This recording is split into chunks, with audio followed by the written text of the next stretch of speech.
Here we are in the ornamental herb bed, and sometimes I wonder about the name of this bed because most of the plants in here are really attractive to bees and other pollinators. This is just the bed that gets full of all kinds of interesting insects throughout the season.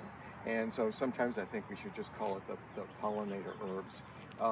It also contains a lot of plants that are contained in other gardens, like the ajuga, which is also in the medicinal bed and the dye bed, feverfew in the medicinal bed. Um, um, uh, uh, what's coming along is coneflower, echinacea, which is common cold medicine, but also a really attractive and very popular ornamental flower, as are the little poppies that are coming up in there in the spaces between the plants, and as are the foxgloves. And I consider sage to be ornamental, and that's also in here as well. And and we add different basils and other plants during the season, as we do in all the garden beds, herb garden beds. Other plants in the ornamental or pollinator herb bed include globe thistle, which gets these beautiful steel blue flowers in July, August.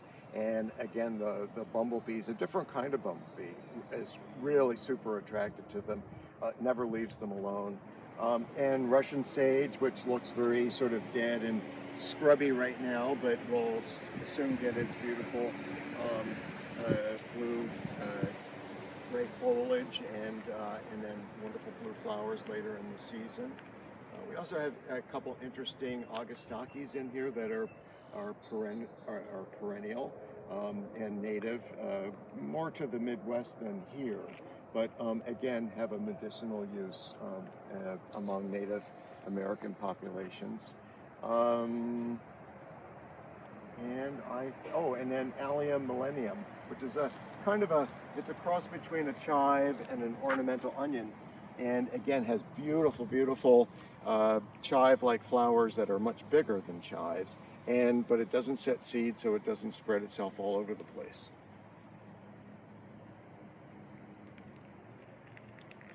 And we do have a topiary or two in this garden, in this bed, and they've not had their first pruning yet, their first shearing, but that will happen soon. And one more plant is lamb's ears, which lamb's ears you'll find in the medicinal bed too, because it was the original gauze. People put this on small wounds to stop bleeding and also to ease pain, just like ajuga. And it's a wonderful plant. This one does not get flowers. It's a variety that doesn't get flowers. And another ornamental is iris. Iris was a source of orris root, which was a fixative for perfumes and potpourris.